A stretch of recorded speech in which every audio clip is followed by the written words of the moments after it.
વિનંતી કરીશ કે આપની સાહેબ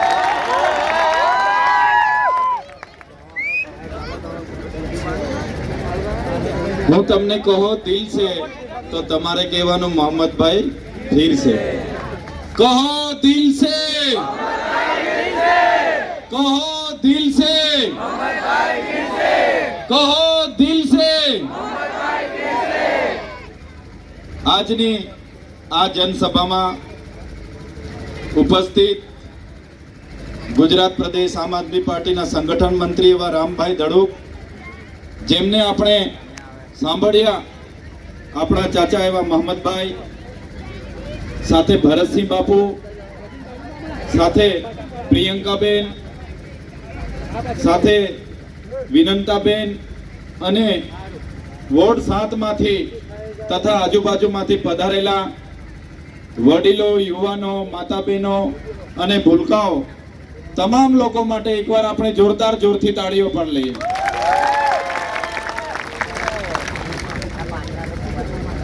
પેલા લોકોએ આજે એમના 2-4 માણસોને મોકલેલા હશે કે મોહમ્મદભાઈ લોકોએ સભા રાખી છે, ચૈતરભાઈને બોલાવ્યા છે, એટલે કદાચ કોઈ જગ્યાએ બિચારાઓ એમની જવાબદારી નિભાવવા માટે વિડીયો બનાવતા હશે, એટલે થોડા ઉત્સાહ સાથે તાળીઓ પાડજો તો એ લોકો જઈને એમના આકાઓનો વિડીયો બતાવશે. જે લોકો ભારતીય જનતા પાર્ટીના જિલ્લાના પ્રમુખ સતીશભાઈ પટેલે આ વિસ્તારમાં આવીને જે ધમકી આપી છે કે જો તમે અમારા ઉમેદવારને મત નહીં આપશો, તમે અમારા ઉમેદવારને નહીં જીતાડશો તો તમારા ઝૂંપડા અમે તોડી નખાવવાની પાવર ધરાવીએ છીએ, ત્યારે એવું મતદાન તમે આ વખતે ઝાડુના નિશાન પર કરજો કે ભાજપ વાળાને ખબર પડી જશે કે આ વખતે કોની સાથે પાલો પડ્યો છે. અહીંયા જ્યારે પણ ચૂંટણીઓ થતી હતી, ભારતીય જનતા પાર્ટીને આ લોકોએ ખોબલે ને ખોબલે મત આપ્યા છે. આ મત આપણા ઝૂંપડા તોડાવવા માટે નથી આપ્યા. ત્યારે એ ધમકી આપવા વાળાને પણ કેમ છો, તમે જો અમારા માણસોને ઝૂંપડા તોડવાની ધમકી આપતા હોય તો તમે જ્યાંથી બોલ્યા છે એ જ જગ્યાએ અમે પણ તમને ચેલેન્જ આપીએ છીએ. આપ લડાઈમાં મોહમ્મદ કાકા એકલા નથી, અમે પણ છે. અમારા પરિવારના એક પણ ઝૂંપડાને આંચ આવશે તે દિવસે માત્ર કરજણ નહીં, આ 48 નંબરનો હાઈવે પણ બંધ થઈ જશે. આ અમારા લોકોની તાકાત છે. તમે બીજી જગ્યાએ ધમકી આપતા હો, એ ધમકીઓ અહીંયા ચાલવાની નથી. તમે કોંગ્રેસ વાળાને દબાવતા હશો, આ કોંગ્રેસ વાળા નથી, આ આમ આદમી પાર્ટીનો આખો પરિવાર બેઠો છે. મોહમ્મદ કાકાની વાત બિલકુલ સાચી છે. મોહમ્મદ કાકાના કોઈ પ્રકારના 2 નંબરના ધંધા નથી, એટલે મોહમ્મદ કાકા કોઈનાથી ડરતા નથી. અમારી પાસે પણ અનેક પ્રકારના કેસો કરે છે. તમે બધા જાણો છો, લોકસભા દરમિયાન આખું પોલીસ વિભાગ અમારી સામે હતો. સામ દામ દંડ ભેદ નીતિ એ લોકોએ અપનાવી, છતાં તમારા આશીર્વાદથી આપણે ખૂબ સારું લડ્યા હતા. એ તો આ વખતે એ લોકોનો ગરબો ઘરે જવાનો હતો, પણ એ લોકોએ છેલ્લે ખેલ પાડી દીધો, થોડા સારું રહી ગયા. પણ કઈ વાંધો નથી, આપણે તમારી લડાઈ અમે લડવા માટે તૈયાર છે, કોઈએ ડરવાની જરૂર નથી. એ લોકો જો ઝૂંપડા તોડવાની વાત કરશે ત્યારે આ મંચસ્થ અમે આગેવાનો તમને બાહેધરી આપીએ છીએ. મોહમ્મદભાઈ વતી અમે તમને બાહેધરી આપીએ છીએ. એ લોકોને તમે કહી દેજો, અમે ઈંટનો જવાબ પથ્થરથી આપવા માટે પણ તૈયાર છીએ. એમને લાગતું હશે કે અહીંયા મંચ પર જઈશીને ધમકાવી દઈશું એટલે આ લોકો દબાઈ જશે, ઘરમાં બેસી જશે, સામે નહીં આવશે. પણ એ લોકોને પણ આ મંચ પરથી કહેવા માંગુ છું, तुमको क्या लगता था नहीं लौटेंगे, तुमको क्या लगता था नहीं लौटेंगे, गलत. जब तक तोड़ेंगे नहीं तब तक छोड़ेंगे नहीं. हमको क्या अंडू पंडू गंडू समझ के रखा है क्या? ये मोहम्मद भाई है, मोहम्मद मोहम्मद भाई कभी झुकेगा नहीं। आ पावर आ आशीर्वाद तमारा छे એટલા માટે એ લોકો સામે અમે આટલી તાકાતથી વાત કરીએ છીએ સાથીઓ। આજ પાવર આજ ઉત્સાહ તમારે 16 તારીખે બતાવવાનો છે। ઝાડુનું બટન આખા કરજણ તાલુકાના મશીનો પર એવું દબાવવાનું છે, એવું દબાવવાનું છે, એવું દબાવવાનું છે કે 18 તારીખે આપણો રેલી સરઘસ નીકળશે। એ દિવસે આ લોકોને રાત્રે ઊંઘ પણ નહીં આવવાની।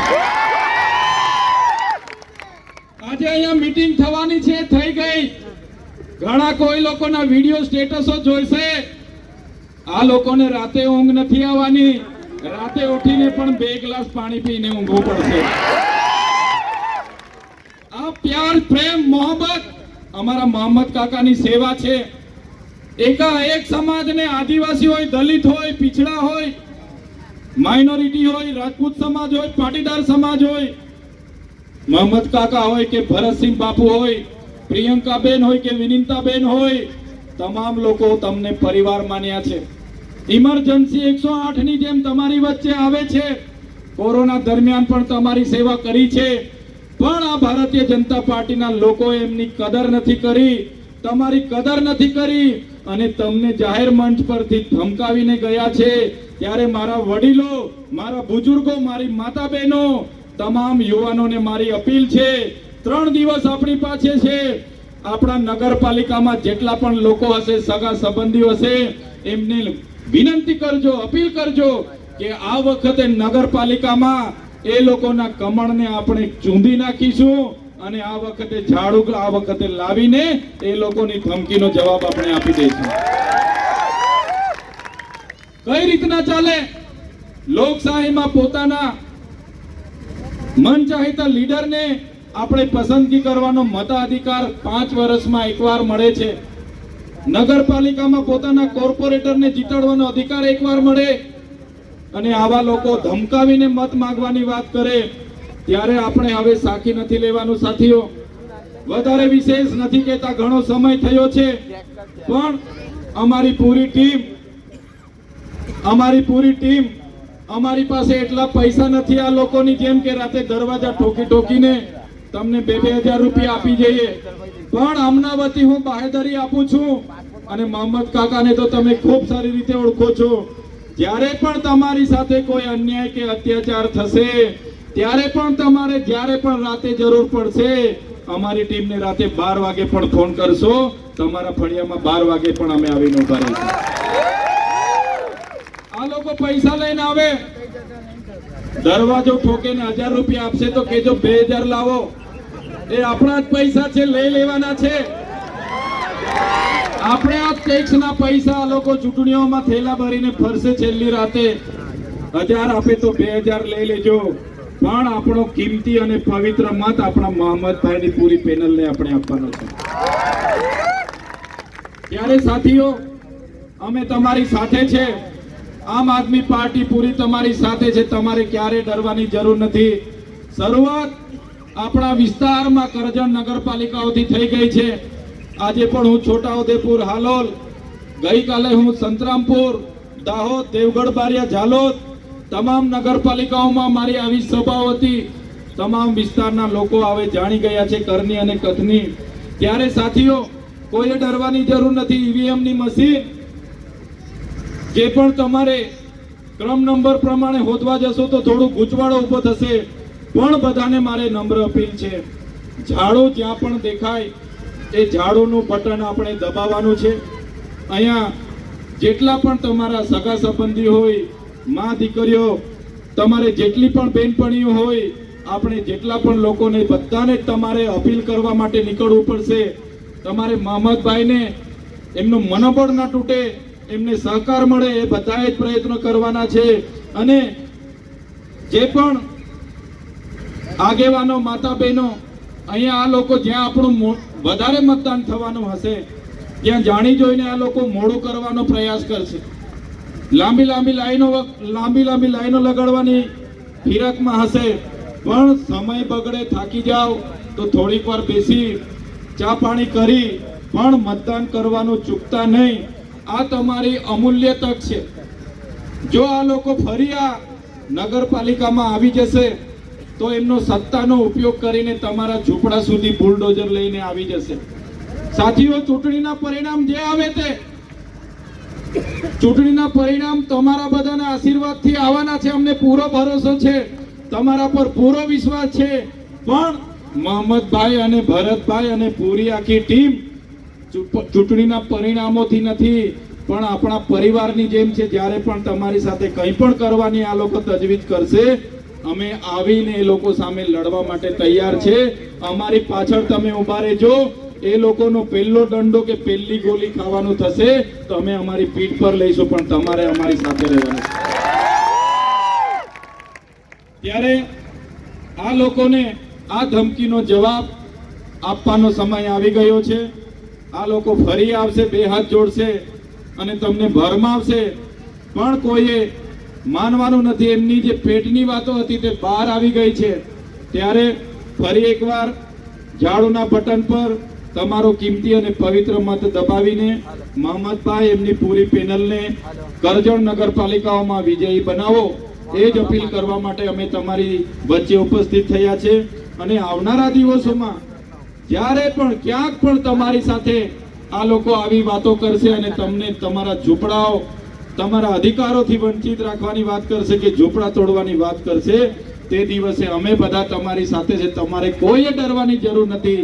પણ આ ચૂંટણીમાં આ લોકોને એકવાર જડબાતોડ જવાબ આપી દો, એ જ અપીલ સાથે આજે ઘણા સમયથી ટૂંક જ ગાળામાં અહીં ઉપસ્થિત થયા અને ઘણા સમયથી બેઠેલા મારા વડીલો, મારા બુજુર્ગો, મારા યુવાન સાથીઓ, માતા બહેનો, જે પણ આ મોહમ્મદભાઈના સમર્થનમાં અહીં મોટી સંખ્યામાં ઉપસ્થિત થયા છો, તમામ લોકોનો હું ખૂબ ખૂબ આભાર માનું છું. સાથે સાથે પ્રેસ મીડિયાના મિત્રો, પોલીસ અધિકારી મિત્રો અને જે પણ લોકો પોતાનો કિંમતી સમય આપીને અહીંયા ઉપસ્થિત થયા છો, તમામ લોકોનો મારા તમામ ઉમેદવારો વતી, મારા પરિવાર વતી બધાનો આભાર માની વિનમું છું. બધાનો ખૂબ ખૂબ આભાર. ધન્યવાદ. ઈવીએમ મશીનમાં આ લોકો